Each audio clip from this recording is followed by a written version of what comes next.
The dust catches in the beam of my flashlight, floating like tiny galaxies in the cramped attic space. I've been putting this off for weeks now. After Nana Elspeth passed, the responsibility of clearing out the old Victorian house fell to me. My cousins were too busy with their own lives, my parents too elderly to manage the stairs, and my sister? Well, Corinne hasn't been back to Briar's Hollow in 15 years, not since the accident. I sweep the light across forgotten furniture draped in yellowed sheets, boxes of Christmas decorations we haven't used since I was a child, and stacks of moldering magazines.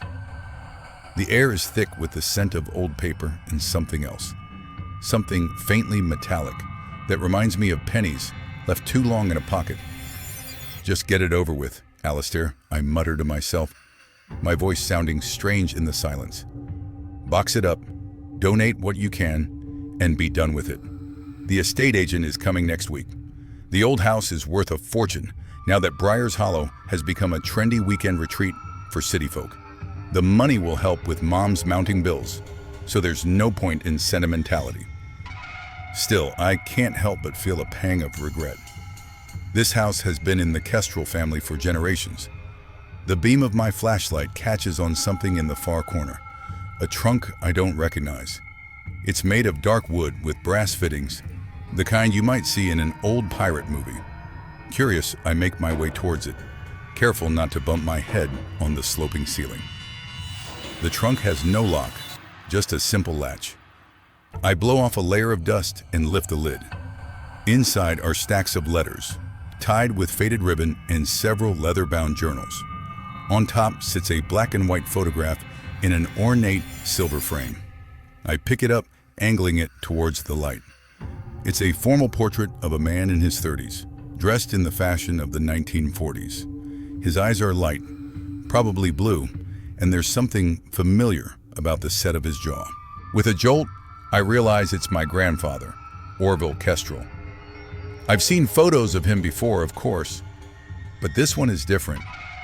There's an intensity in his expression that I've never noticed in the family albums downstairs. I set the photograph aside and pick up one of the bundles of letters. The paper is thin and fragile, and the handwriting is in an elegant cursive that's becoming a lost art. The first letter is dated August 17th, 1943. "My dearest Orville, I hope this letter finds you well. The weather here in Hamburg has turned cold earlier than usual, and the blackouts make the evenings seem endless. The sirens sounded twice last night, but thankfully, no bombs fell near us. I think of you constantly and pray for your safe return. Dr. Aristhorn assures me that your work is of vital importance to the war effort, though I confess I still don't understand why they would send a historian to the front lines. There must be more to your assignment than you've been permitted to tell me. The children ask for you every night. I've shown them your last letter, but Lyra is still too young to understand why her father can't come home. Julian tries to be brave, but I've caught him crying when he thinks no one is watching. Please write when you can. Even a few lines would bring me comfort. All my love, Isadora." I frown, setting the letter down. This doesn't make sense. My grandfather wasn't a historian.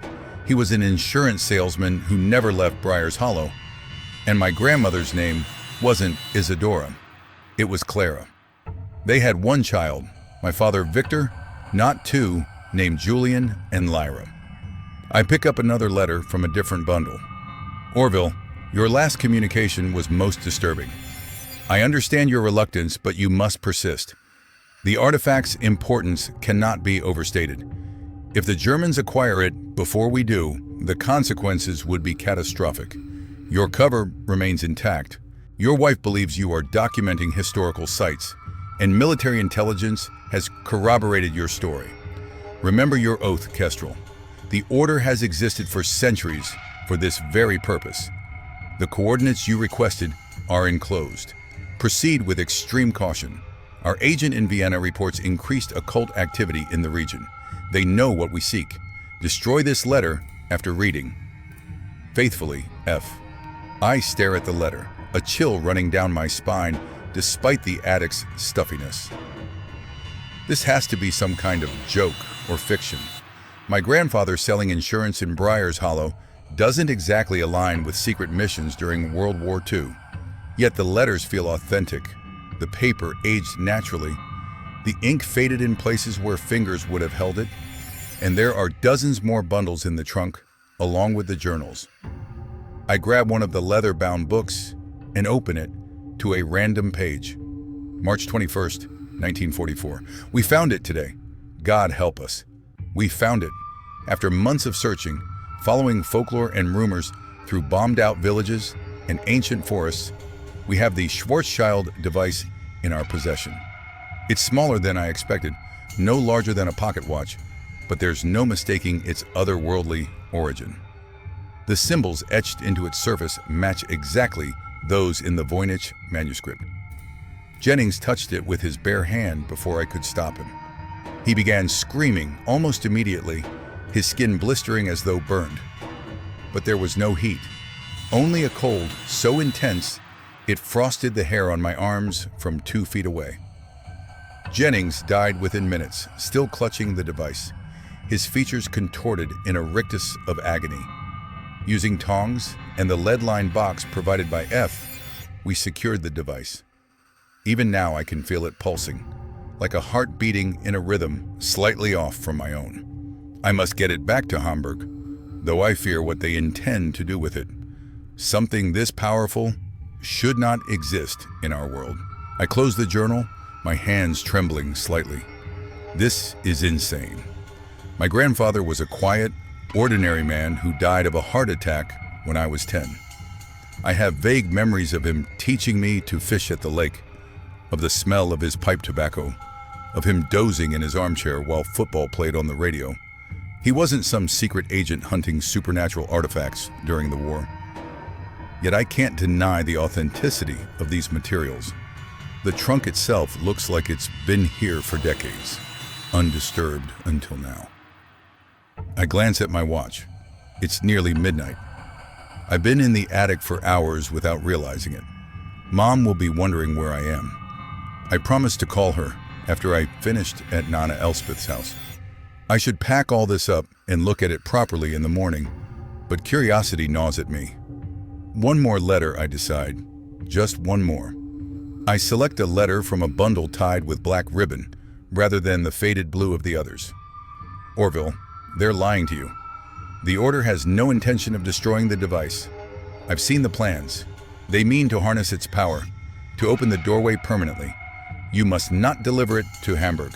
The risk is too great. There's a safe house in Prague. I've enclosed the address. Meet me there on the 30th and bring the device. We'll find a way to neutralize it together. Trust no one else. S. This letter isn't signed with a full name, just the initial S. Could it be from Isadora, the woman who claimed to be my grandfather's wife in the first letter? I reach for another journal, flipping through, until a passage catches my eye. April 5th, 1944. I've made a terrible mistake. I trusted S when I should have listened to F. The safe house was a trap. The men waiting there weren't part of our order, but something else, something worse. They spoke German, yes, but with an accent I couldn't place. Their eyes, I escaped with the device, but not before using it. God forgive me, but I had no choice. They had me cornered, and their intentions were clear. I remembered Jennings's death and took a calculated risk.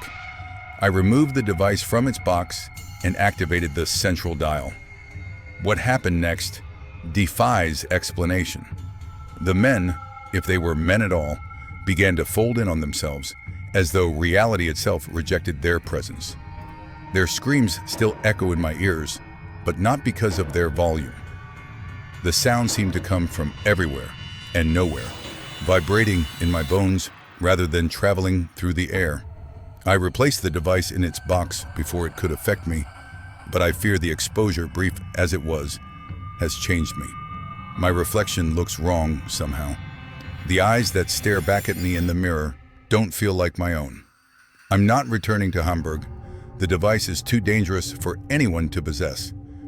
I've decided to disappear, to create a new life far from the war, far from the order, far from anyone who might know about the Schwarzschild device. It will stay with me, hidden where no one will ever find it. This will be my last entry. Orville Kestrel, historian and agent of the Order, dies today. I close the journal slowly, my mind racing. If I'm to believe these writings, my grandfather wasn't who my family thought he was. He was someone who assumed a new identity after the war, bringing with him some kind of dangerous artifact. But that's impossible. People can't just create new lives out of thin air, especially not in a small town like Briar's Hollow, where everybody knows everybody's business. Yet doubt creeps in. I realize I know very little about my grandfather's early life. He rarely spoke about his past, and when he did, the stories were vague, lacking specific details. I always attributed this to the typical reticence of men of his generation, especially those who lived through the war. I look back at the trunk. There's more here, much more. Letters I haven't read, journals filled with entries that might explain everything. But a niggling fear stops me from continuing tonight. What if it's true? What if my entire family history is built on a lie? And what happened to the woman named Isadora and her children, Julian and Lyra? I carefully return everything to the trunk, close the lid, and make my way back downstairs.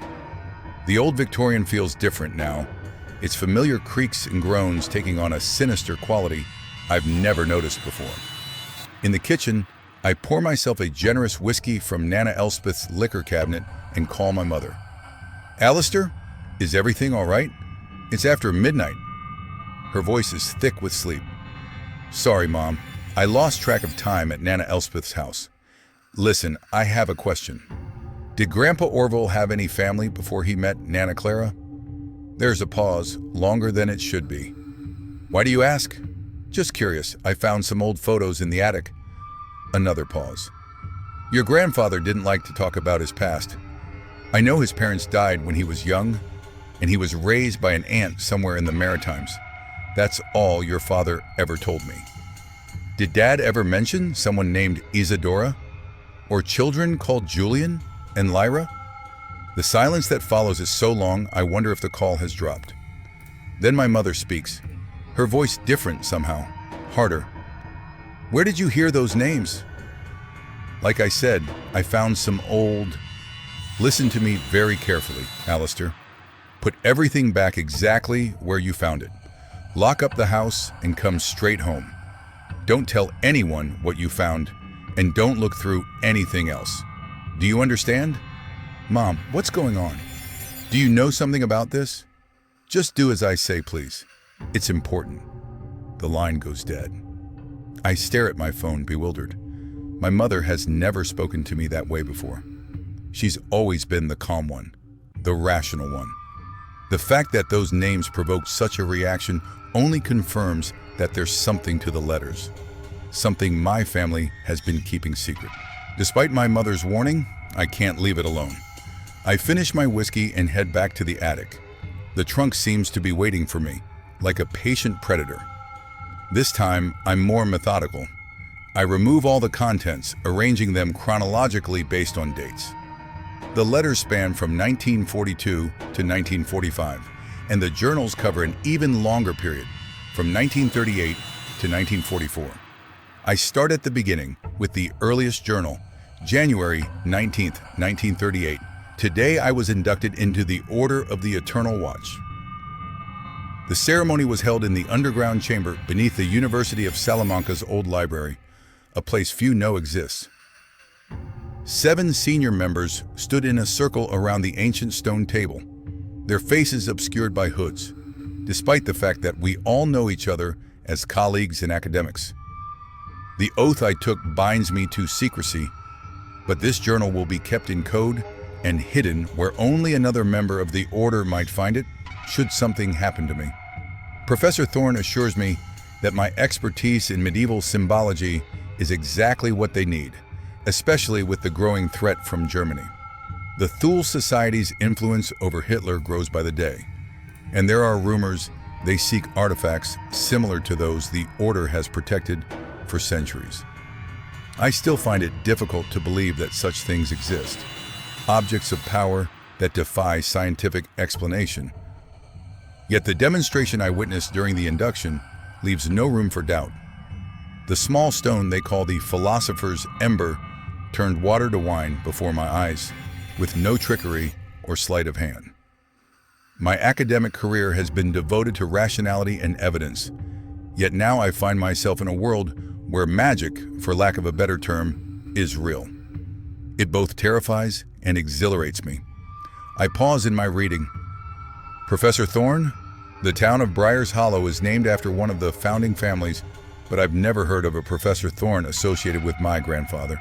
I continue reading through the journals, which detail my grandfather's, or whoever Orville Kestrel really was, induction into this Order of the Eternal Watch, and his early work, translating ancient texts and cataloging artifacts of supposed supernatural origin.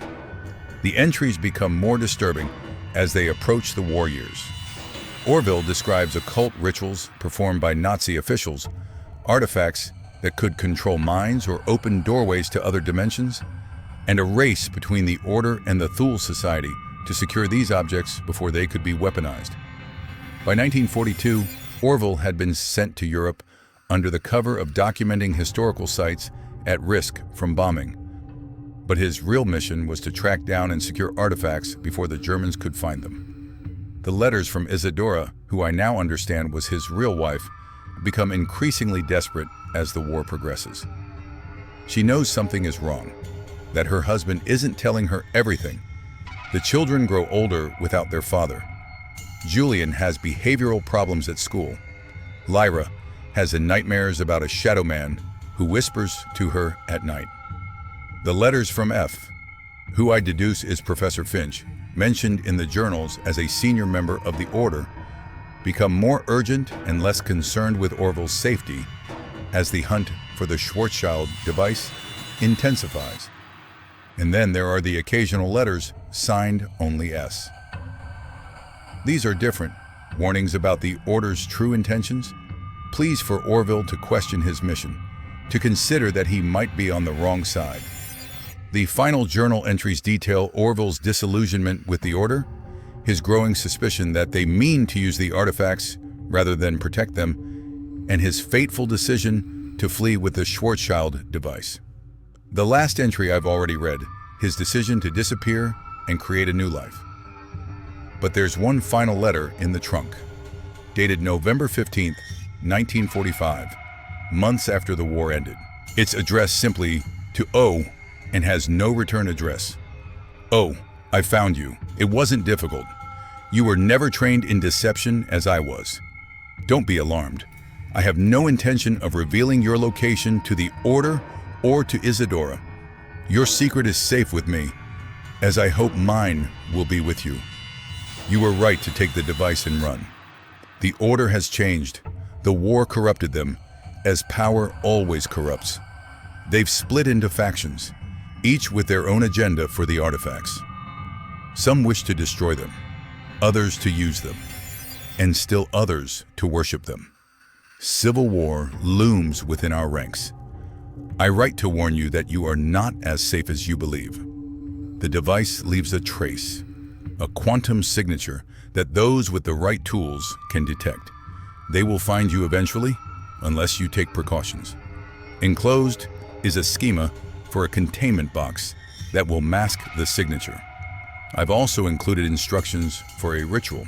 Yes, a ritual, despite your scientific misgivings, that will bind the device to your bloodline. This will prevent anyone else from using it, even if they manage to steal it. There is a price, of course. There always is with objects of power. The binding will link your fate and the fate of your descendants to the device. As long as it remains contained, you will prosper, should it ever be activated again. I leave that decision to you. You have a new wife now, I understand. Clara seems like a good woman. The child she carries will be born into a burden he cannot comprehend. Consider carefully before you proceed. I won't contact you again unless absolutely necessary. Live well, old friend. Create the quiet life you sought. Just remember that some shadows can never be truly escaped. S. Enclosed with the letter is a technical drawing of a box with multiple layers of different metals and strange symbols carved into the inner surfaces. The ritual instructions are written in Latin with English translations in the margins. I sit back, overwhelmed by what I've learned. If these documents are to be believed, and despite the fantastical elements, I'm finding it harder to doubt their authenticity. Then my grandfather was not the man I thought he was.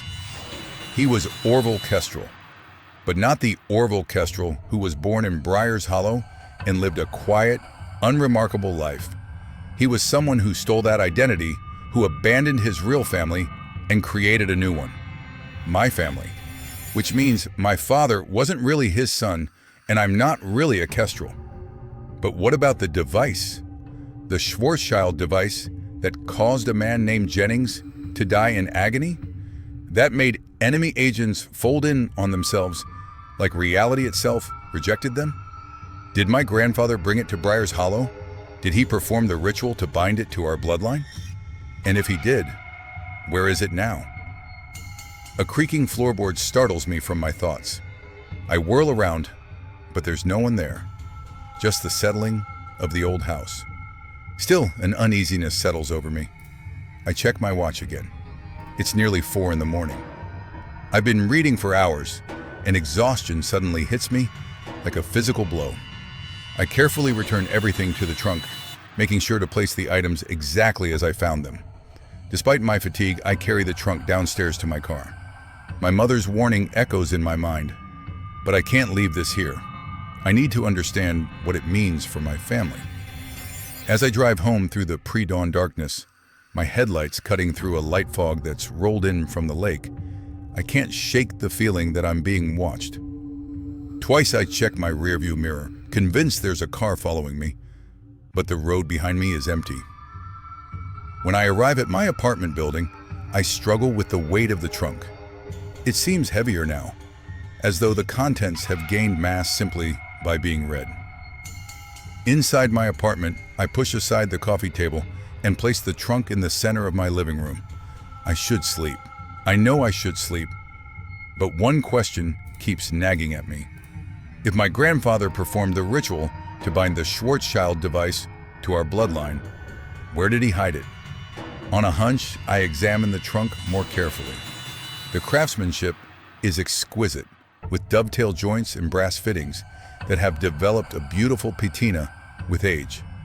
But something about the dimensions bothers me. The inside seems slightly smaller than the outside would suggest.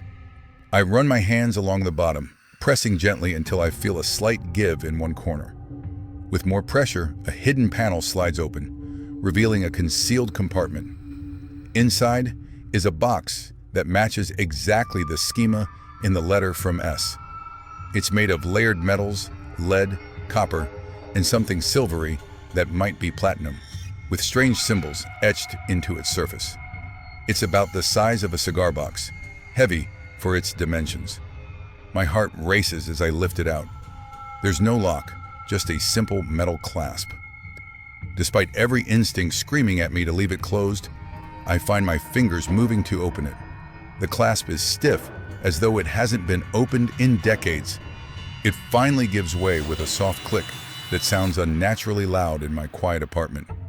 Inside, nestled in dark velvet, is an object unlike anything I've ever seen. At first glance, it resembles an antique pocket watch, round and slightly flattened about 3 inches in diameter. But the material isn't metal, it's something that seems to shift between solid and liquid, its surface rippling slightly like the skin of a soap bubble, reflecting colors that don't quite exist in nature. Symbols are etched into its surface, the same symbols from the box and from the pages of my grandfather's journal. In the center is a small dial that seems to float just above the surface without actually touching it. I don't touch it. I remember what happened to Jennings when he made that mistake. Instead, I stare at it, mesmerized by its impossible physics. By the way, It seems to pulse with a rhythm that's almost but not quite synchronized with my heartbeat. This is it, the Schwarzschild device. The artifact my grandfather stole from his mission, the object so powerful that multiple factions were willing to kill for it during the war, and apparently it's been bound to my family's bloodline for generations. I carefully close the box, not quite believing what I've discovered. My grandfather, or the man who became my grandfather, was involved in something far beyond ordinary espionage during the war. He was part of a secret order that dealt with objects of power, with things that should not exist according to the laws of physics as we understand them. And now, through a chance discovery in Nana Elspeth's attic, I'm involved too. I return the box to its hidden compartment in the trunk and slide the panel back into place. My phone buzzes with a text message. It's from my mother. "Coming over. Don't do anything until I get there." I glance at the time, 5:17 a.m. My mother, who normally doesn't leave the house before 9, is coming to my apartment at dawn. Whatever this is, it's serious. I put on a pot of coffee and wait, my mind racing with questions. How much does my mother know? Was my father aware of his own fraudulent heritage? Does this secret extend to my entire family? At 5:45, there's a knock at my door. When I open it, I'm surprised to find not just my mother, but my sister Corinne as well. I haven't seen Corinne since Christmas, and even then, our interaction was strained. She looks tired, with dark circles under her eyes and her blonde hair pulled back in a hasty ponytail. "You shouldn't have brought it here," my mother says without preamble, brushing past me into the apartment. Her eyes lock onto the trunk in my living room. Corinne follows, giving me a quick, awkward hug. "Hey, little brother. Mom called me in a panic, said it was a family emergency. Care to explain why I had to drive 3 hours before sunrise?" "I'm still figuring that out myself," I reply, closing the door. "But apparently our grandfather wasn't who we thought he was." My mother has knelt beside the trunk, her fingers tracing the brass fittings with a familiarity that surprises me. "You opened it," she says. "It's not a question." "Yes, and I read the letters and journals inside." I hesitate, then add, "I found the device too." Corinne looks between us, confusion evident on her face. "What device? What are you two talking about?" My mother stands, suddenly looking every one of her 70 years. "Sit down, both of you. There are things you need to know. Things your father and I agreed never to tell you." We settle in the living room, me and Corinne on the couch, our mother in the armchair opposite. Between us sits the trunk, an unwelcome guest at this family reunion. "Your grandfather, my father-in-law, came to Briar's Hollow in late 1945, my mother begins. He claimed to be Orville Kestrel, who had left town as a young man and was now returning after the war. The real Orville Kestrel had indeed left Briar's Hollow years earlier and had no living relatives in town, so no one questioned his identity. He wasn't a historian or a spy," Corinne says, skepticism heavy in her voice. "He sold insurance and coached local football." "That was his cover," I explain. "According to his journals, he was originally an academic, an expert in medieval symbology, who was recruited into a secret organization called the Order of the Eternal Watch before the war. They sent him to Europe to find and secure artifacts of power, including something called the Schwarzschild device." My mother nods. "That's consistent with what Victor, your father, discovered after Orville's death. There was a letter addressed to your father explaining everything. It was to be opened only in the event of Orville's death." "And Dad never told us?" Corinne sounds hurt. "He wanted to protect you," our mother says softly. "Both of you. The letter explained that the device had been bound to our bloodline through some kind of ritual. As long as it remained contained and inactive, our family would prosper. But if it were ever used again..." "What?" I prompt when she trails off. "What happens if it's used again?" My mother meets my eyes. The letter wasn't specific. It just said that the consequences would be catastrophic, not just for our family, but potentially for reality itself. Corinne laughs. the sound brittle in the tense atmosphere. Reality itself? Mom, do you hear yourself? This is insane. Grandpa was probably senile when he wrote that letter, or it's some kind of elaborate joke. It's not a joke, I say firmly. I've read his journals from during the war. The details are too consistent, too specific to be fabricated. And I've seen the device. It's not normal. It doesn't behave according to the laws of physics as we understand them. You open the box?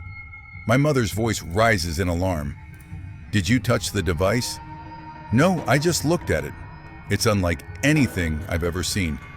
Not quite solid, not quite liquid, with symbols etched into its surface. Close the box and lock it, my mother commands. Now, I move to the trunk, slide open the hidden panel, and double-check that the containment box is securely closed. The clasp seems to resist slightly before clicking into place. What I don't understand, I say as I secure the hidden compartment, is why Grandpa, or whoever he really was, abandoned his first family. He had a wife named Isadora and 2 children, Julian and Lyra. He just left them behind when he created his new identity. My mother and Corinne exchange a look that sends a chill down my spine. What? I demand. What aren't you telling me? Isadora and her children didn't survive the war, my mother says quietly. Their home in Hamburg was hit during an air raid in early 1945. There were no survivors. The revelation hits me like a physical blow. He knew. That's why he didn't go back to them. According to your father, Orville received news of their deaths while still in Europe. It was part of why he decided to start a new life. He blamed himself, believed that if he had been with them instead of pursuing the device, they might have gone to a shelter sooner, might have survived. So we're not really Kestrels, Corinne says, processing this information. Our real family name would have been whatever Grandpa's name was before he took that identity. The journals never mention his original name, I realize. He's always referred to as Orville, or O. But there's another mystery. Someone who signs their letters only as S. Silas Thorne, my mother says, surprising me.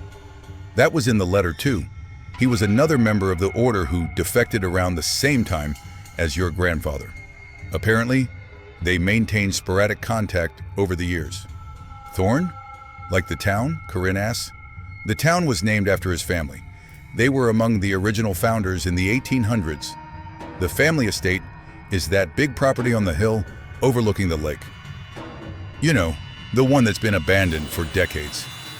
I remember the place, a sprawling Victorian mansion surrounded by overgrown gardens, its windows boarded up, a chain-link fence warning trespassers to keep out. As children, we called it the witch house and dared each other to climb the fence. No one ever did. So this Silas Thorne helped Grandpa escape from this order, I summarize. But why Briar's Hollow? Why come to the town named after his friend's family? It wasn't just named after them. The Thornes owned half the town at one point. Silas apparently arranged for Orville to establish himself here, where he could keep an eye on him and the device from a distance. Corinne stands abruptly, pacing the small living room. This is too much. Secret orders, magical devices, fake identities. It sounds like the plot of a bad movie. And what does any of this have to do with us now? Grandpa's been dead for 20 years. The device is bound to our bloodline, I remind her. According to the letter from Silas, that means our fates are linked to it somehow. Which is why, my mother says firmly, we need to ensure it remains secure and inactive. Your father maintained the containment box and performed the necessary rituals on the solstices, as Orville taught him. After your father passed, I took over that responsibility. Rituals? Corinne repeats incredulously. You've been performing occult rituals, Mom? Our mother looks uncomfortable. They're more like maintenance procedures. Certain symbols need to be redrawn, certain words recited. I don't pretend to understand how it works, but your father was adamant that it needed to be done. And you never thought to tell us about any of this? I can't keep the accusation from my voice. We were protecting you, she insists.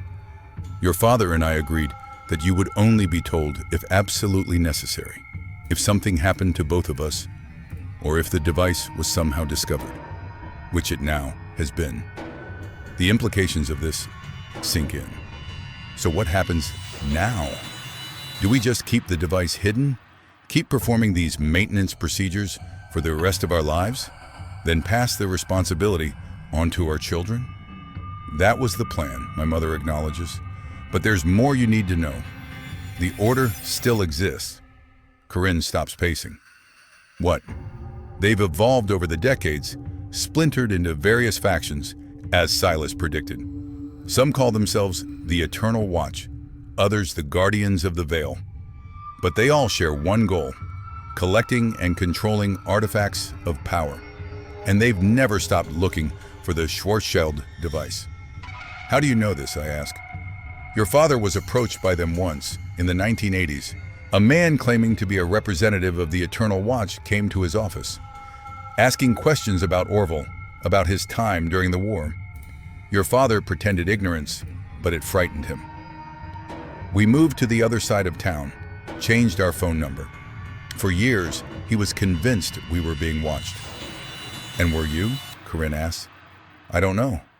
Nothing ever happened. But your father became more vigilant about the containment procedures after that incident. And he made me promise that if they ever came again, I would take the device and run, just as Orville had done. I look at the trunk, feeling a weight of responsibility descend on me. Do they know about us? About me and Corinne? I don't think so. Your father was careful to keep you both separated from this part of our lives. That's why we never told you the truth about Orville. The less you knew, the safer you were. But now I know, I point out. I've read the journals, seen the device. I've connected myself to this whether you wanted me to or not. My mother sighs. Yes, and that's why I need to teach you the containment procedures. One of you will need to take over that responsibility. Corinne laughs again, but there's an edge of hysteria to it now. Not me. No way. I have a life in Denver, a career. I'm not moving back to Briar's Hollow to perform occult rituals on some supposedly supernatural device that our fake grandfather stole during the war. It doesn't have to be in Briar's Hollow, our mother says. The device can be moved as long as the containment box remains intact and the procedures are followed. But it has to be someone of the bloodline. We're not even of his bloodline, Corinne argues. Not his real one, if his real children died in Hamburg. The ritual binds to the bloodline going forward, not backward, our mother explains. Once Orville performed it, it applied to his new family, to your father, to you two, to any children you might have. Corinne looks at me. Then it's your responsibility. You're the one who found it, who brought it here. I want nothing to do with this. I want to argue, but I can see the fear in my sister's eyes. She's always been more practical than me, less inclined toward the mysterious or unexplained. And she's right. I'm the one who opened this Pandora's box. Fine, I say, resigned. I'll do it. But I want to understand exactly what I'm dealing with. Mom, you need to tell me everything you know about the device, about the order, about these containment procedures. My mother nods. I will, but not here. We should move the device somewhere safer first. My house, perhaps. No, I decide. If these people are still looking for it, they might know about your connection to Orville. My place is safer. No one associates me with him except through Dad, and that's a connection twice removed. Alistair's right, Corinne says, surprising me with her support. And his apartment building has better security than your house, Mom. Our mother hesitates, then concedes. All right, but we need to be careful. The device has been dormant for decades, but that doesn't mean it's harmless. The more it's moved, the more attention it can attract. Attention from who, I ask, or what? I don't know exactly. Your father never fully explained it to me. He just said that the device exists partially in our reality and partially elsewhere, and that moving it creates a kind of ripple that those sensitive to such things can detect. Like the quantum signature mentioned in Silas's letter, I murmur. Yes, I suppose so. The containment box shields that signature, but it's not perfect, especially when the device is moved. Corinne checks her watch. It's almost 7. I need coffee and food if we're going to keep discussing our family's secret occult legacy.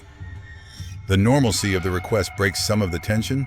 I move to the kitchen to make breakfast while my mother and Corinne continue talking in low voices in the living room.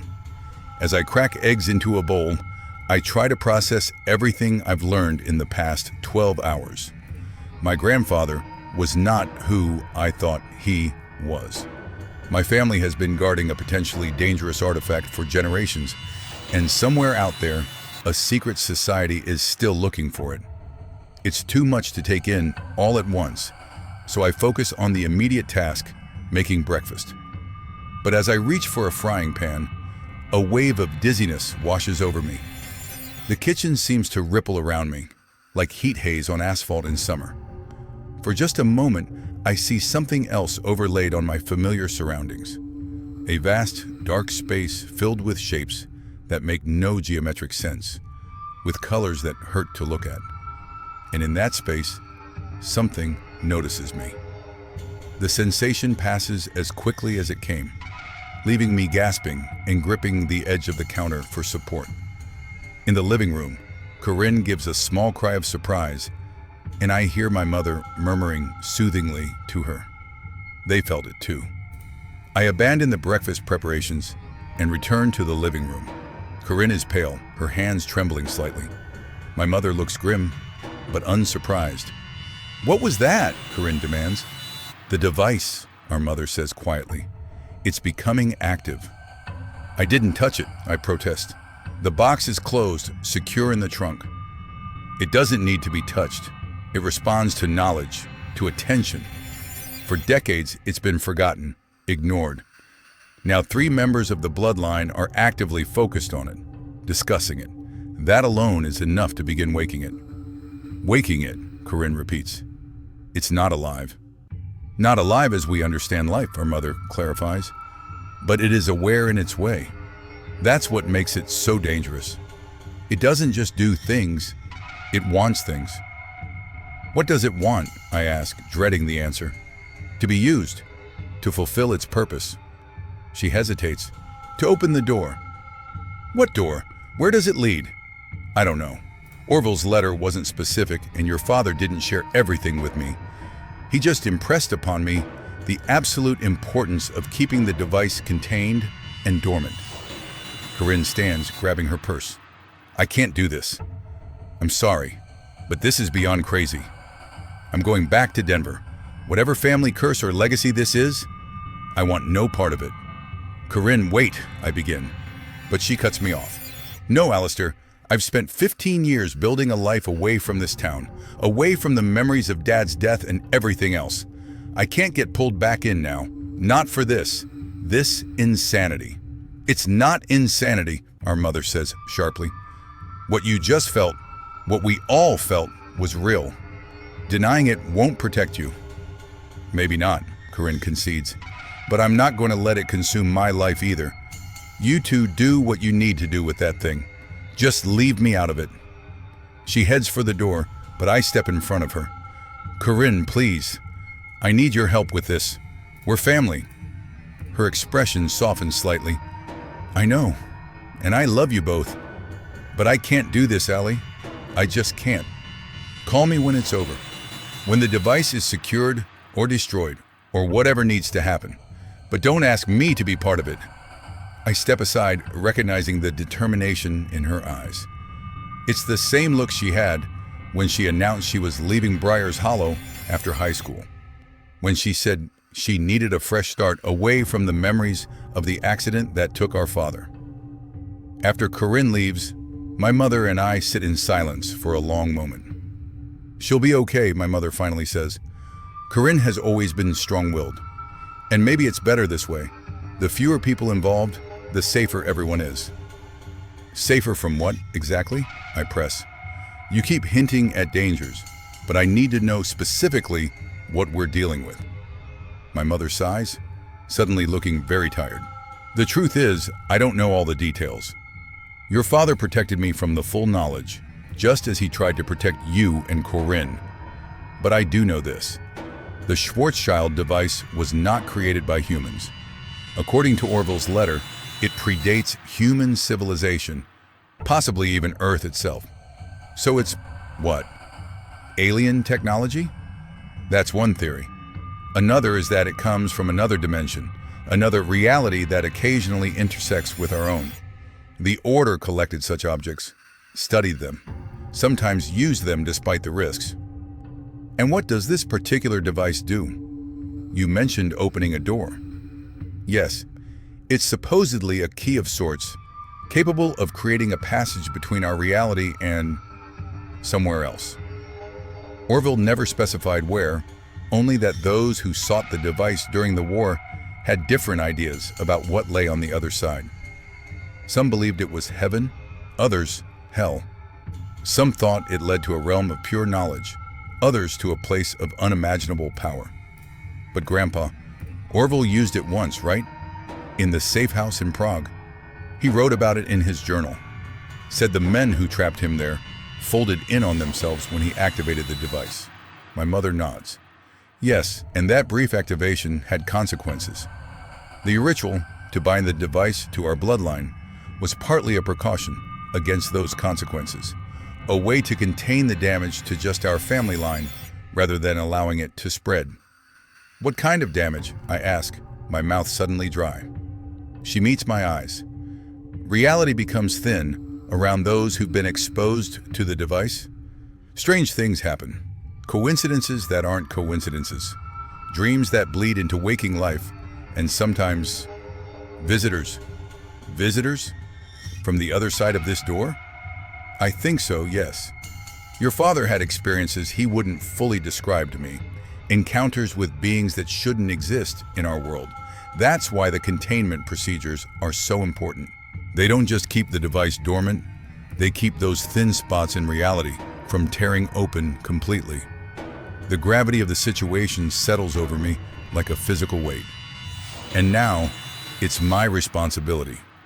It doesn't have to be, my mother says gently. We could find another solution. Perhaps contact Silas Thorne if he's still alive. He might know more about how to properly dispose of the device. You think he's still in Briar's Hollow? At that old mansion? I don't know. No one has seen any of the Thorne family in decades.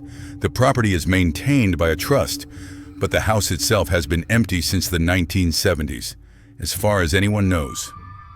A plan begins to form in my mind. We should go there. If Silas was Orville's ally, if he helped him escape with the device, he might have left information behind. Something that could help us understand what we're dealing with more completely. Breaking into the Thorne estate? My mother sounds skeptical. That's trespassing, Alistair. Do you have a better idea? Because right now, we have an artifact that's waking up, a secret society that might still be looking for it, and only the vaguest notion of how to keep it contained. We need more information. She considers this, then nods reluctantly. All right, but first I need to show you the containment procedures. If the device is becoming active, we can't wait. My mother opens her purse and removes a small leather-bound book, similar to Orville's journals, but newer. Your father kept detailed notes on everything Orville taught him. I've continued the practice. She opens the book to a marked page, revealing diagrams of symbols that match those on the containment box, along with handwritten instructions.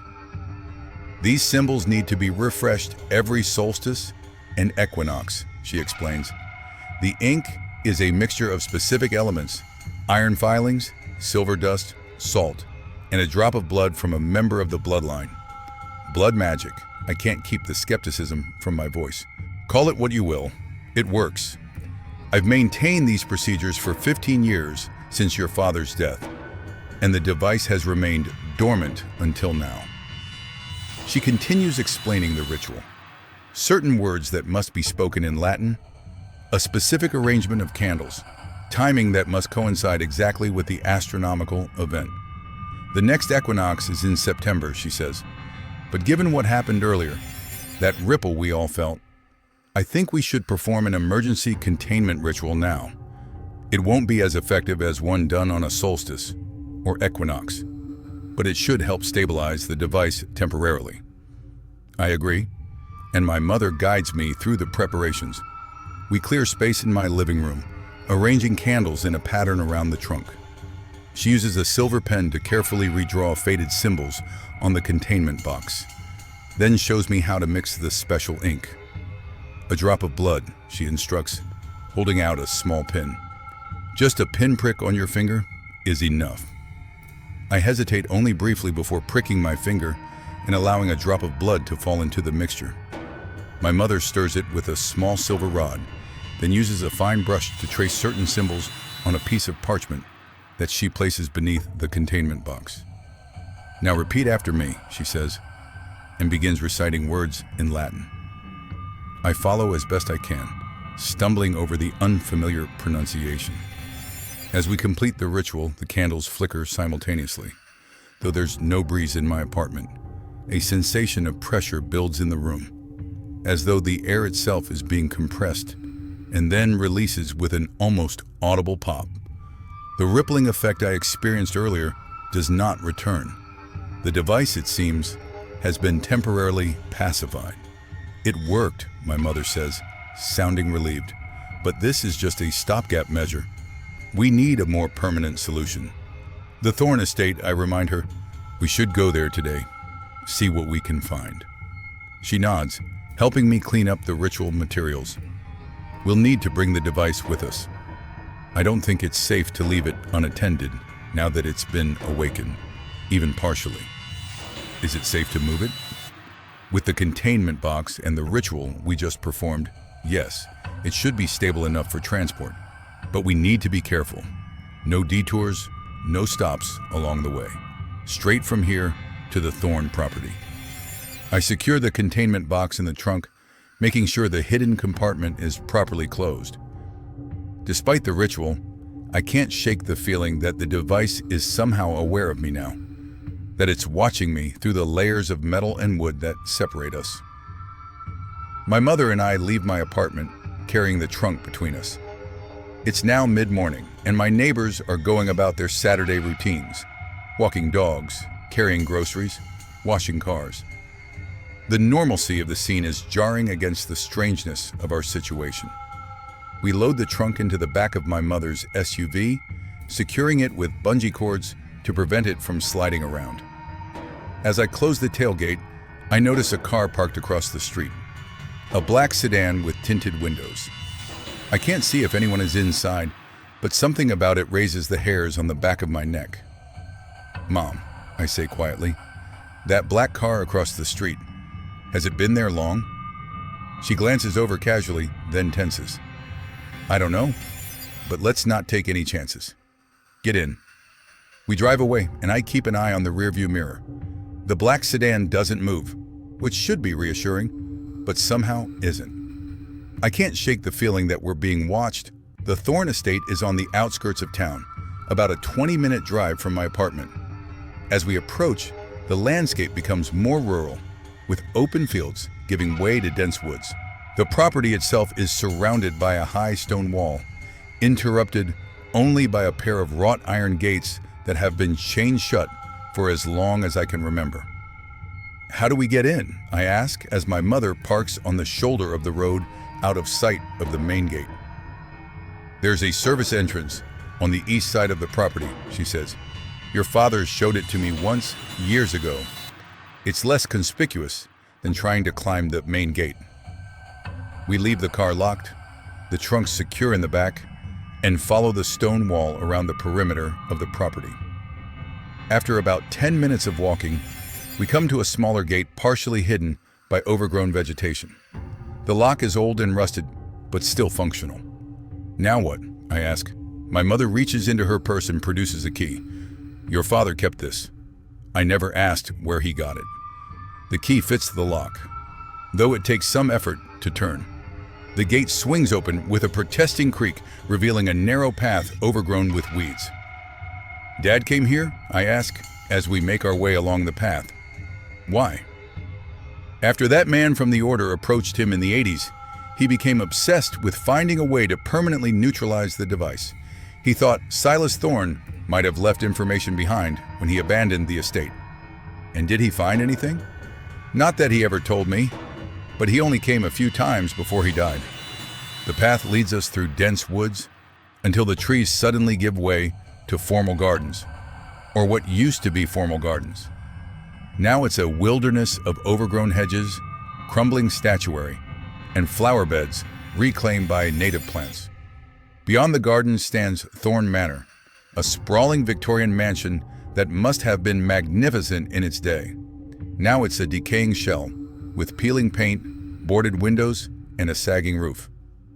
Yet despite its dilapidated state, it retains a certain grandeur, a suggestion of the power and wealth that built it. It's bigger than I remember, I murmur as we approach. The Thornes were one of the wealthiest families in the state before they disappeared, my mother explains. This house was just one of their properties. They had others in Europe and South America. The front door is secured with a heavy padlock, but again, my mother has a key. Inside, the house is surprisingly intact, if dusty and neglected. Sheets cover the furniture, and cobwebs drape from the chandeliers, but there's no sign of vandalism or animal intrusion. Someone maintains this place, I observe. Even abandoned houses don't stay this preserved without some care. The trust, my mother reminds me. They probably send people to check on it periodically, make sure it's secure. We move through the ground floor rooms. A grand foyer, a formal dining room, a library with empty shelves, a music room with a sheet-covered piano. Everything speaks of wealth and cultivation, of a family that valued art and learning. Where would Silas keep information about the Order or the device, I wonder aloud. If he was anything like Orville, he'd have a hidden space, my mother suggests, a place where sensitive materials could be stored safely. We search for such a space, looking for hidden panels, false walls, secret compartments in the furniture. The house is vast, and our progress is slow. By mid-afternoon, we've covered only the ground floor and part of the second, with no success. We should get the trunk from the car, my mother says, as we take a break in what was once a study.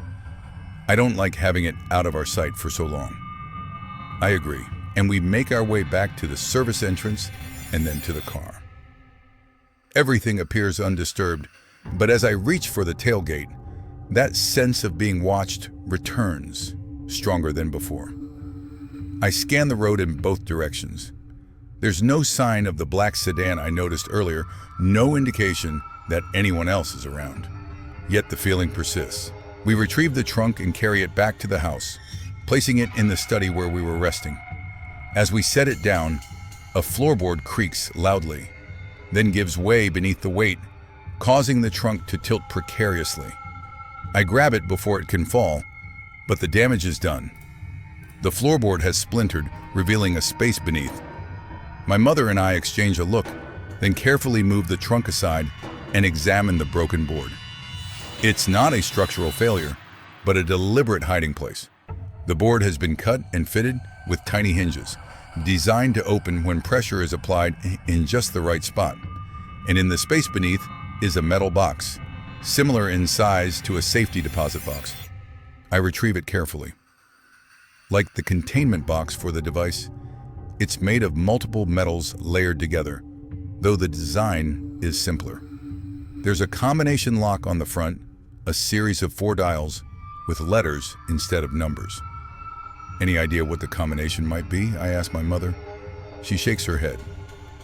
But if this was Silas Thorne's, and he was trying to leave information for Orville or his descendants, it might be something connected to the Order or to Grandpa. I finish her thought. I try various combinations. EOW for Eternal Order of the Watch, SDVC for Schwarzschild device, OKS for Orville Kestrel. Nothing works. Wait, I say, remembering something from the letters. Silas signed his letters to Grandpa as just S and addressed him as O. Maybe I set the dials to OSSD, O and S for their initials, SD for the device. There's a soft click and the box opens. Inside are several items: a thin leather-bound journal, a sealed envelope addressed to the Kestrel heir, a small cloth bag, and what appears to be an ancient coin or medallion. I open the envelope first. Inside is a letter dated July 18th, 1972. To the Kestrel heir, if you are reading this, then two things must be true. Orville is gone, and the device has begun to stir once more. I have arranged for this box to remain hidden until such a time as both these conditions are met. You are now the guardian of a burden you did not choose. For this, I apologize. Orville and I made decisions in desperate times that have consequences reaching far beyond our own lives. The Schwarzschild device is not what the Order believed it to be. They thought it a tool, a key to unlock knowledge or power. In truth, it is a fragment of something larger, something that should never have entered our reality. The entities that pursued us during the war were not merely Nazi occultists or rival factions of the Order. They were vessels, humans whose minds had been compromised by contact with the world beyond the door. They sought the device not for themselves, but for their masters, beings that exist in the spaces between realities. These entities cannot fully manifest in our world without a gateway, and that is what the device provides. When Orville activated it in Prague, he created a temporary opening, just enough for their influence to seep through. That influence attached itself to him, to his bloodline, like a parasite seeking a host. The binding ritual we performed was not merely to prevent others from using the device. It was to contain that influence, to prevent it from spreading beyond your family. It was the lesser of two evils, sacrificing one bloodline to protect countless others. But there is another way. In the years since Orville disappeared, I have searched for a method to neutralize the device permanently. My research has taken me to places I never thought to go, to sources of knowledge the Order either did not know about or deliberately avoided. The journal enclosed contains my findings.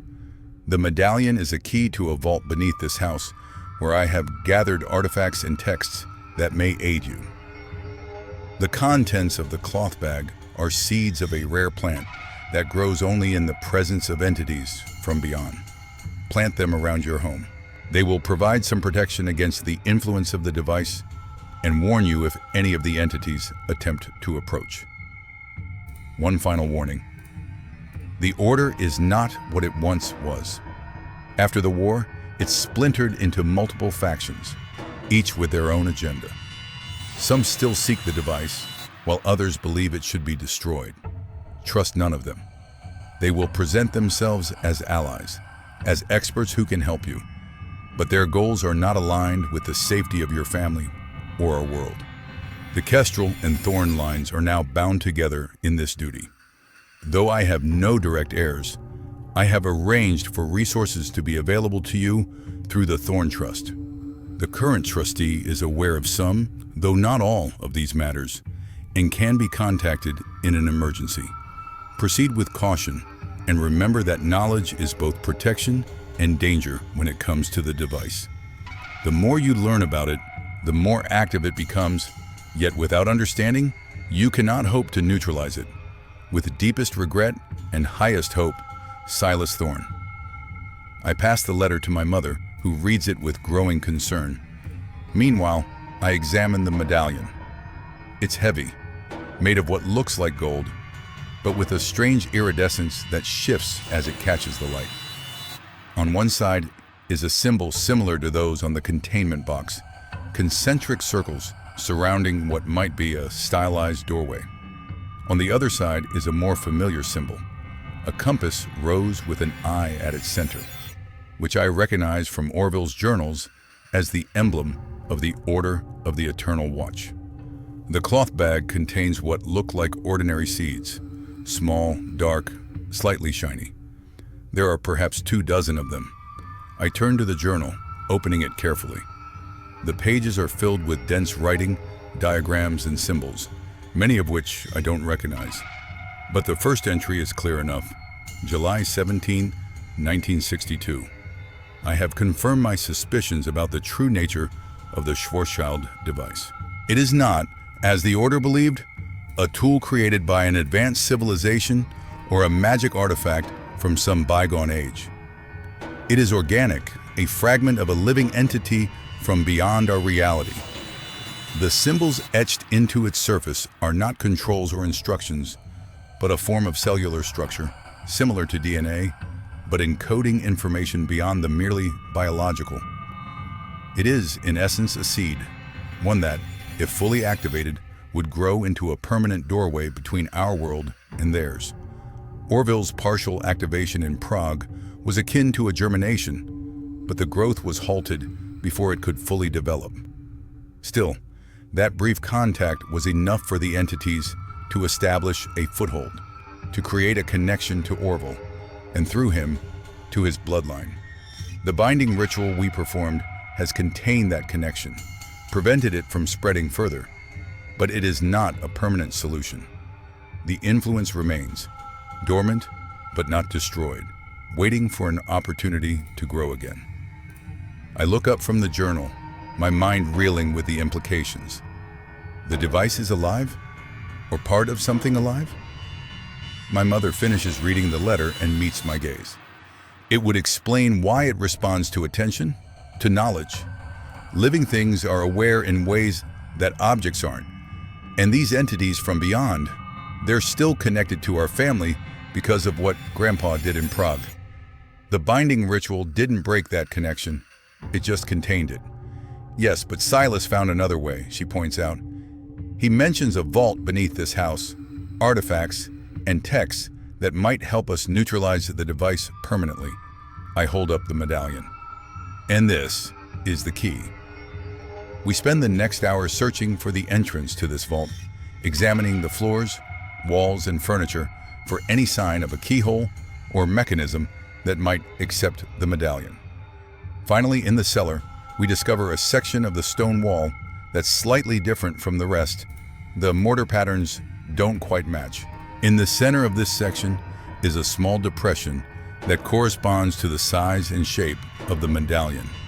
I place it in the depression, aligning the doorway symbol with a barely visible mark on the stone. For a moment, nothing happens. Then the medallion begins to glow with a soft golden light, and the section of wall slides silently aside, revealing a narrow staircase leading down into darkness. Did Dad know about this? I ask, amazed.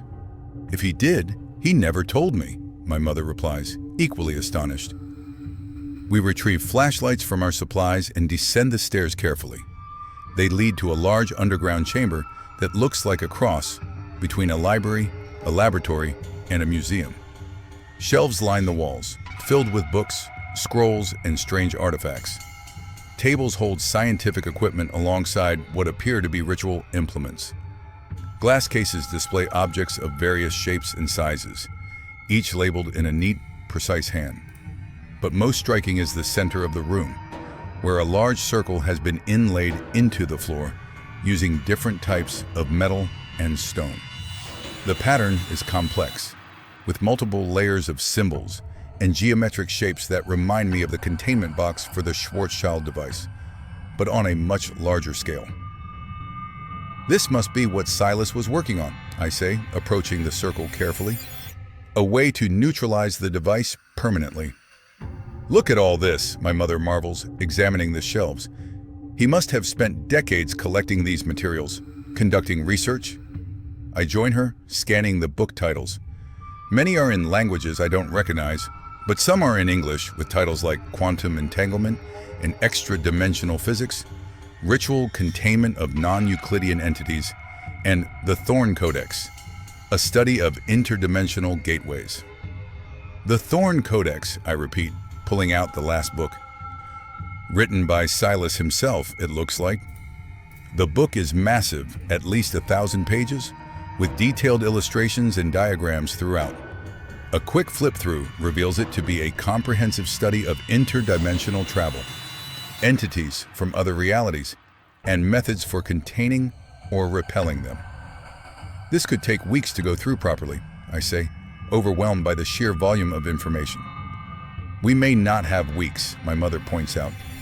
If the device is waking up, if these entities are becoming aware of us again, she doesn't need to finish the thought. We both remember the rippling reality we experienced in my apartment, the sensation of being watched that has followed us here. We should focus on finding specific information about neutralizing the Schwarzschild device, I decide.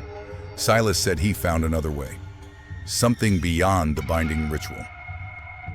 We search through the materials, looking for references to the device or to neutralization methods. After an hour, I find a folder labeled Schwarzschild Neutralization Protocol, tucked between two larger volumes. Inside are detailed instructions for a ritual, or perhaps procedure is a better word, as it combines elements of scientific methodology with more esoteric practices. The goal, according to the notes, is to sever the connection between the device and the entities beyond, effectively rendering it inert. This is it, I tell my mother, spreading the papers on one of the tables. Silas's solution. The procedure requires specific conditions, a new moon, the alignment of certain stars, and most importantly, the presence of all living members of the bloodline to which the device is bound. All living members, my mother repeats. That means Corinne needs to be here too. She won't come, I remind her. She made that very clear this morning. She has to, my mother insists. According to this, the ritual won't work without her. The connection has to be severed from all branches of the bloodline simultaneously. I read further into the procedure. It's not just her presence that's required. Each of us has to actively participate, recite certain words, handle specific artifacts, position ourselves at key points within the circle. And the next new moon is, and my mother checks her phone's calendar app, 5 days from now. That doesn't give us much time to convince Corinne to prepare everything. We have to try. It may be our only chance to end this, to free our family from this burden. I continue reading the protocol, my concern growing with each page. Mom, this isn't without risk. Silas notes that attempting to sever the connection could alert the entities, could cause them to try to stop us or to force their way through before the door closes permanently. What kind of risk are we talking about? Physical danger, potentially. The entities might attempt to possess one of us, to use us as a vessel to physically interact with the device, or they might try to manipulate reality around us, create distractions or obstacles. My mother is quiet for a moment, then says firmly, "It's a risk we have to take. We can't continue like this, constantly performing containment rituals, always afraid that the device might wake up fully. And we can't pass this burden on to future generations." I nod, agreeing with her logic, if not entirely comfortable with the danger. Then we need to get Corinne here, and we need to prepare this space for the ritual. According to Silas's notes, the circle in the center of the room is already properly constructed for the neutralization protocol. We just need to gather the specified ritual tools, prepare the incantations, and most crucially, convince my sister to participate. "I'll call her," my mother says, taking out her phone. "But there's no signal down here. We'll have to go back upstairs." We gather what materials we can, Silas's journal, the neutralization protocol documents, and a few smaller artifacts mentioned in the procedure, and head back up the stairs. As we emerge into the cellar, a sense of wrongness hits me immediately. The quality of light has changed. It's evening now, but the illumination coming from the upper floors doesn't look like artificial lighting, or even the fading daylight we should be seeing. It's a sickly greenish blue, pulsing slightly, as though alive. "Something's not right," I whisper to my mother, who nods tensely.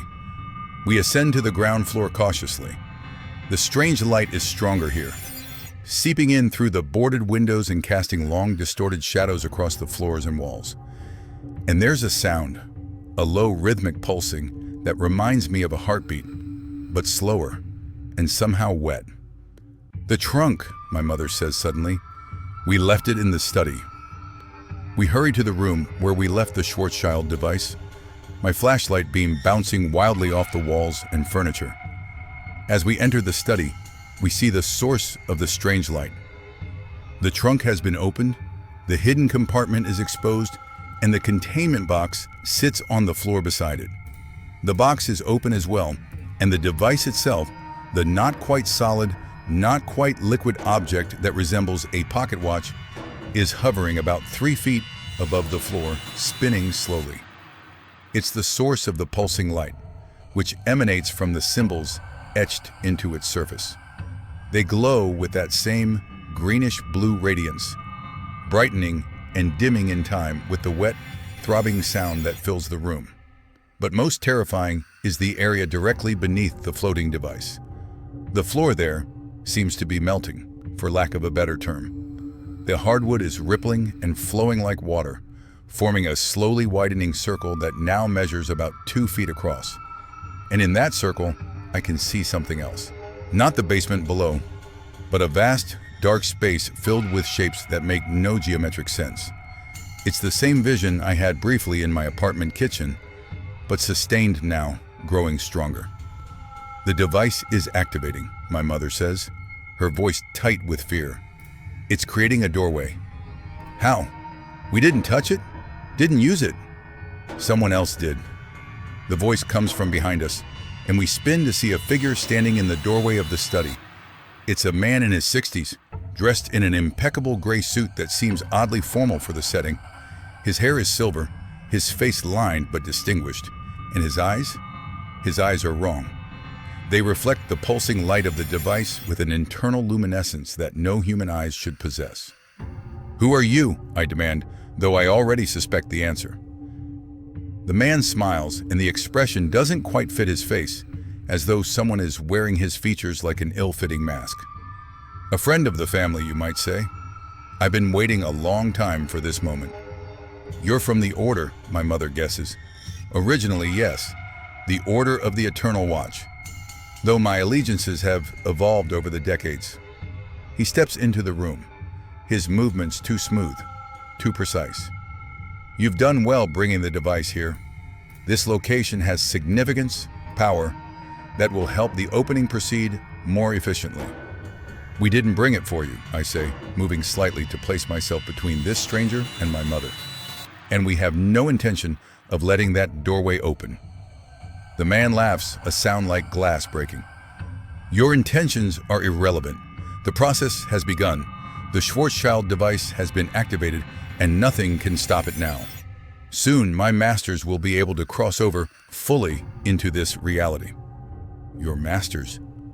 My mother's voice is steady, despite the fear I know she must be feeling. The entities from beyond? Yes, they have waited centuries for this opportunity, manipulating events, guiding certain bloodlines toward this moment. The war, the Order, Orville's mission to find the device, all of it orchestrated to bring us to this point.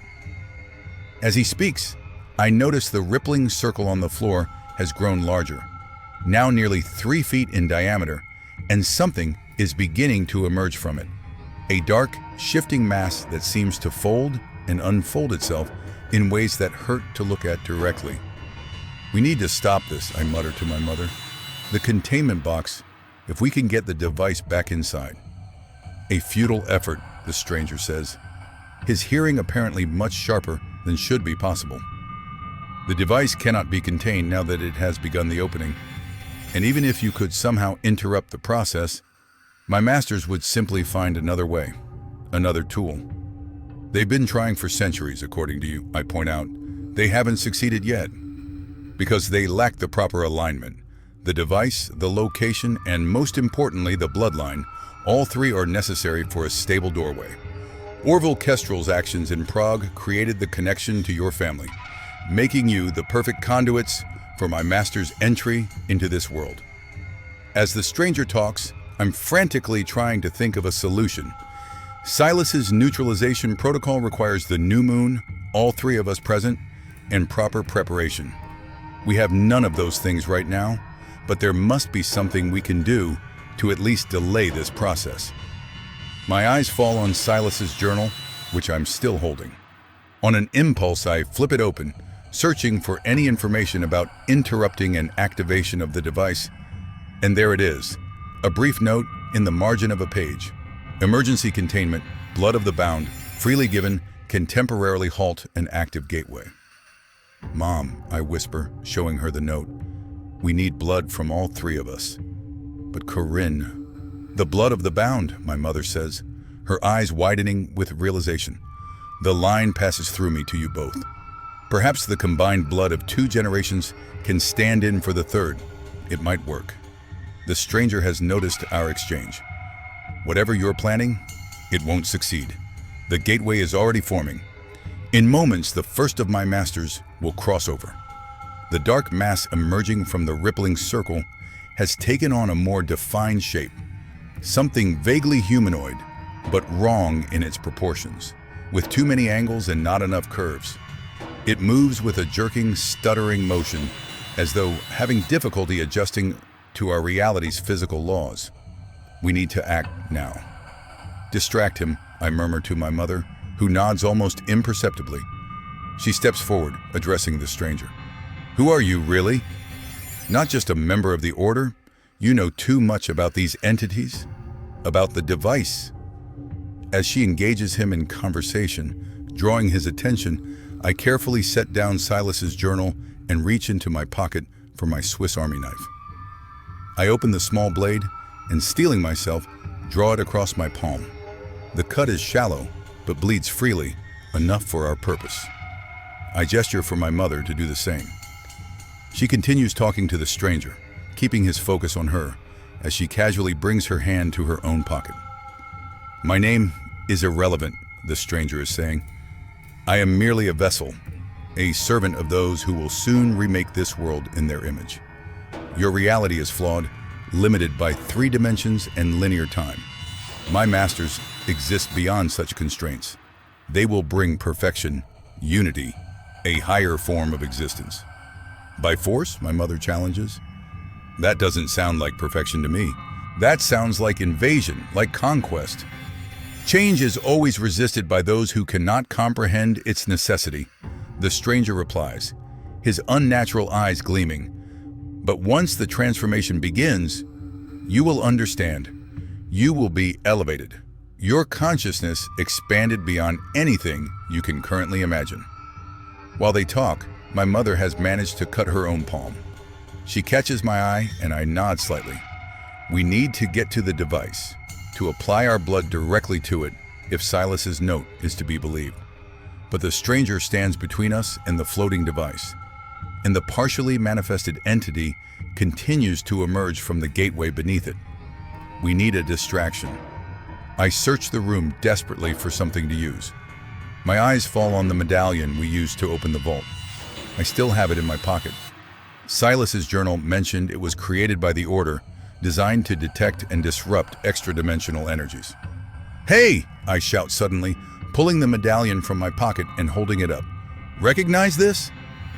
The stranger turns to me, his expression flickering between anger and fear as he sees the medallion. Where did you get that? Silas Thorne left it for us, for this exact situation. I don't know if that's true, but the bluff seems to work. The stranger takes a step toward me, away from the device. Give it to me, he demands, his voice distorting slightly, taking on a resonance that vibrates in my bones. That artifact is dangerous in untrained hands. I don't think so, I reply, backing up slowly, drawing him further from the device. I think it's dangerous to you and your masters. I think it can shut down that gateway you're so eager to open. The stranger lunges at me with inhuman speed, but I'm ready for it. I dodge to the side, and as he passes me, I toss the medallion to my mother. She catches it with her uninjured hand and dashes toward the device while the stranger is off balance. No, he screams, whirling to pursue her. I tackle him from behind, using my weight to bring him down. He's stronger than he looks, but I manage to pin him momentarily, giving my mother the time she needs. She reaches the floating device and, without hesitation, presses her bleeding palm against its surface. The effect is immediate. The pulsing light stutters and the wet, throbbing sound falters. It's working, she calls to me. Alistair, Your blood too. I struggle to break free from the stranger who is now thrashing beneath me with unnatural strength. His skin feels wrong under my hands. Too cold, too smooth, like touching a reptile. You cannot stop this, he hisses, his voice no longer human at all, but a sibilant whisper that seems to come from everywhere at once. The gateway will open. My masters will come through. Your reality will be remade. With a sudden surge of strength, he throws me off, sending me crashing into a bookshelf. Pain explodes in my shoulder and back, but I force myself to my feet, my bleeding hand outstretched toward the device. The stranger moves to intercept me, but my mother has seen what's happening. She throws the medallion at him, striking him squarely in the chest. He screams, a sound no human throat could produce, and falls to his knees, clawing at the medallion as though it burns him. I seize the opportunity and lunge for the device, pressing my bleeding palm against its shifting surface, just as my mother did. The sensation is indescribable, like plunging my hand into ice water and fire simultaneously, like touching something that exists in multiple states at once. The effect is dramatic. The pulsing light from the device flares blindingly bright, then begins to fade. The wet, throbbing sound rises to a crescendo, then diminishes to a low, angry buzz. The rippling circle on the floor stops expanding, and the partially manifested entity seems to struggle, its movements becoming more erratic and desperate. It's closing, my mother shouts over the noise. The gateway is closing. The stranger on the floor has managed to remove the medallion from his chest, leaving a smoking, circular burn on his suit. He rises, his movements jerky and uncoordinated, and stumbles toward us.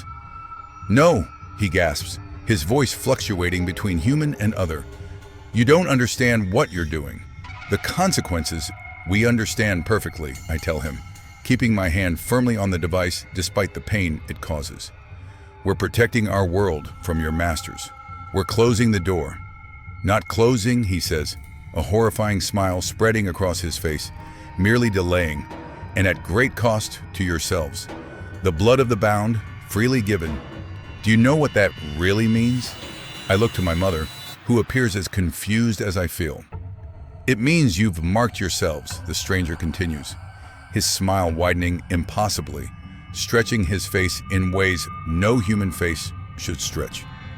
By giving your blood to the device directly, you've strengthened the connection between yourselves and what lies beyond. You've made yourselves beacons that my masters can now track, no matter where you go. A chill runs through me at his words, but I keep my hand on the device.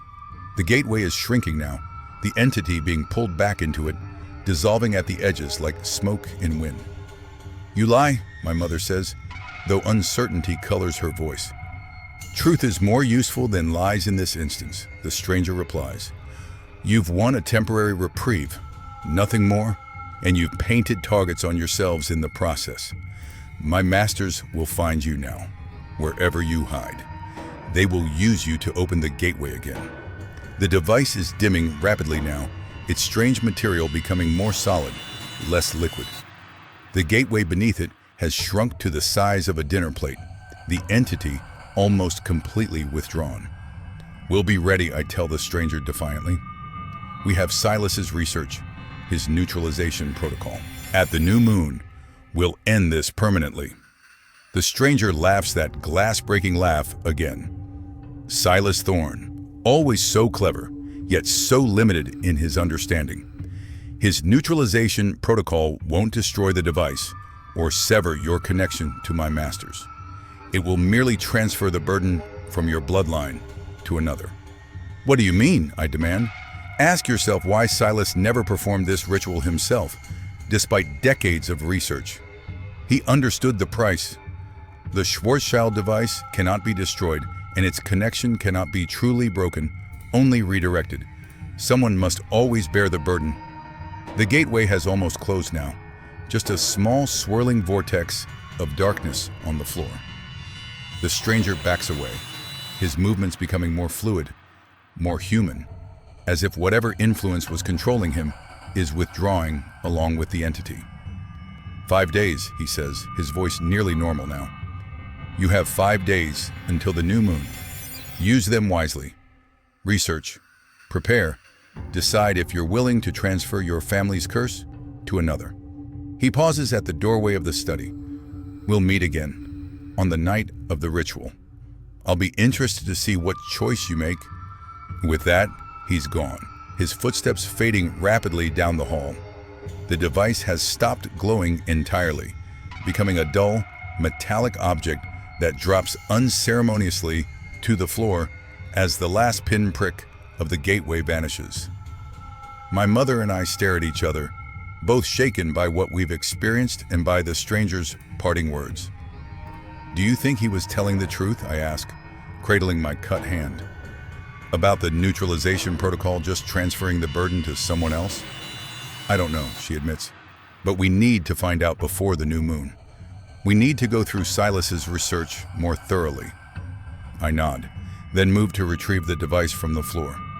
It's completely inert now, just a strange metal object with symbols etched into its surface. I place it back in the containment box and secure the latch. We should return to the vault, I suggest. There might be more information about the protocol, about what it really does. And we need to call Corinne, my mother adds. Whether the stranger was lying or not, we need her for the ritual. All three of us must participate if we have any hope of ending this. We gather our things, the containment box, Silas's journal, the medallion, and head back to the cellar and the hidden vault. As we descend the stairs to Silas's secret laboratory, I can't shake the stranger's words from my mind. The Schwarzschild device cannot be destroyed, and its connection cannot be truly broken, only redirected. Someone must always bear the burden. If that's true, then Silas's neutralization protocol isn't the solution we hoped for. It's just another form of the same problem, passing our curse to someone else. The thought makes me sick. How could we knowingly inflict this nightmare on another family? But what choice do we have? Leave things as they are. Continue the endless cycle of containment rituals, always fearing that the device might wake again, that the entities might find another way through? Or perhaps there's a third option, something in Silas's research that we haven't discovered yet. A true solution that doesn't just shift the burden, but actually ends it. We have 5 days to find out. 5 days until the new moon, when we'll either free our family from this generation's long nightmare, or become permanent beacons for entities that want to remake our reality in their own horrifying image. As we enter the vault and close the hidden door behind us, I make a silent promise to myself. I will find a way to end this, no matter what it takes. For my mother, for Corinne, for any future generations of our family, and for Orville Kestrel, my grandfather, in name, if not in blood, who made a desperate choice during a desperate time, never knowing the legacy of fear and danger he was creating for his adopted family. The burden stops with us.